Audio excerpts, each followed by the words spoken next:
What's up mga ka-eme? Pumunta pala kami ni Yuri sa SM Grand. First time nga pala niya mag-SM. At dahil di pa nga siya nakakarating ng SMA, dinala ko na lang siya. At ito na nga namamangha siya. Sabi niya siguro, bakit napakaraming tao? Eme, sinabi niya yon.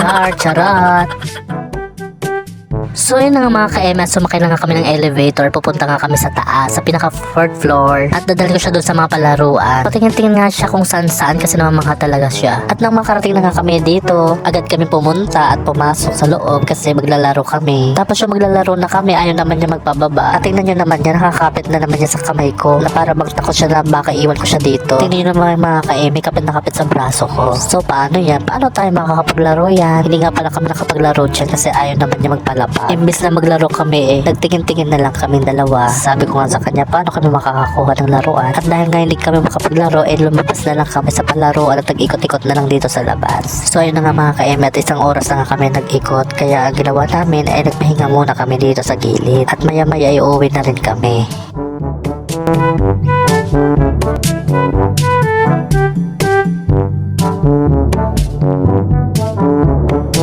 So ayun na nga mga ka-eme, pagkatapos na namin magpahinga bumaba na kami sa 1st floor kasi uuwi na kami.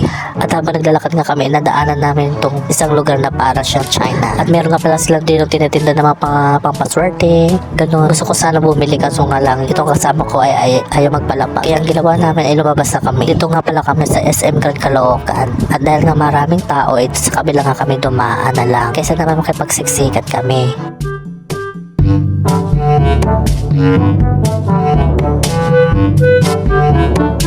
At ito nga pala yung likod ng SM kung saan dito kami dumaan. Dito nga pala ko dumaan kasi walang gaanong tao. At sa aming paglalakad nakita ko tong pizza. At bumili nga pala ko ng pizza sa harap ng dali. Dito lang yan sa MCU. Tapos itong kasama ko, napakagalaw. At tingnan nyo naman, gabi na kami nakauwi. At ang nakarating na nga kami, kinain namin agad yung pizza habang mainit pa. So paano na yan? Hanggang dito na lang. Salamat. Please like and share. Ang hindi mag-share ay pangit.